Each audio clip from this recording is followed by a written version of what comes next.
It's okay, JR. Don't worry, don't hurt at all. Don't forget, Randy, don't forget the, It's just a tickle. don't forget the mouthpiece so he doesn't bite his tongue off. Yeah, you need a mouthpiece so you don't bite your tongue off.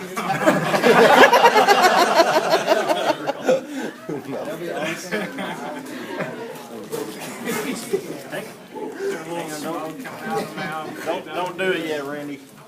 Give me a heads up before you actually. Well, we'll just do it twice. Hey, that's a good We don't idea. catch it first time.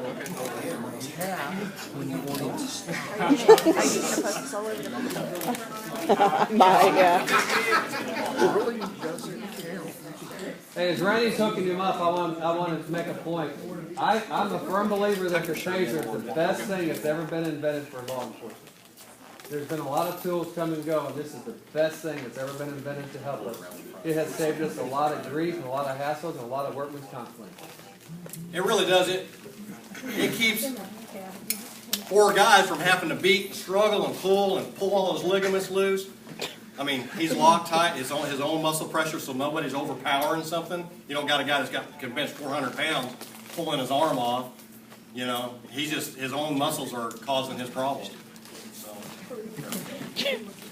And I like to tell the story of here a couple of years ago before we got the tasers, where we went to disturbance at up and down apartments, and some guy was, some woman's son was flipping out, and we go up there, and here's this kind of the Satan worshiper looking guy, and he's in the bedroom, and he's got a one of those big Bowie knives, and he's saying the devil's got a hold of him and all this good stuff.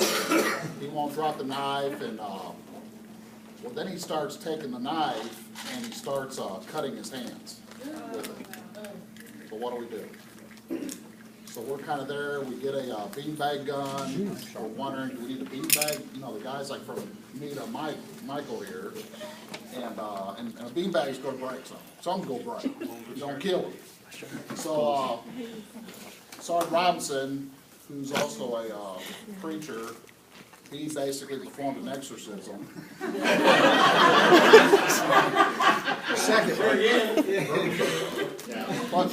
But before he did that, now we find out after he's cutting himself and he's bleeding all over the place, he's HIV positive. So now it's like, you know, what do we do? I mean, I wish we had a big net or something to throw over the guy, but that wouldn't help. So that would eventually, finally, eventually gave up after the exorcism. He gave up the knife, and we went ahead and hooked him up. But that's an ideal situation for a taser. I mean, that's ideal. I mean, you know, yeah, the cops, you know, either shoot the guy or you're going to have to do something here. It's an ideal situation for a taser. So it's just to immobilize the guy long enough to disarm him, hook him up, and get out of there. And you cannot carry a taser in the Denver Police Department unless you have been tased with it. So do I get a taser after this? Speaking of exorcisms, are you ready, Jim? How long? No. Oh, JR.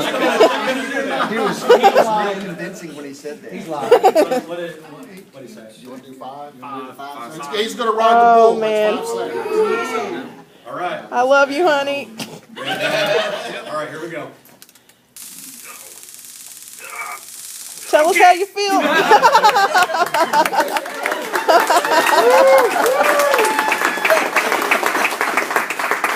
Did you applaud these guys? No. And you see, they didn't affect these guys at all, right? Taser Nick. I've been really like the monsters are tonight. Who's next? They should run now, don't it? A little pep in that step now, JR.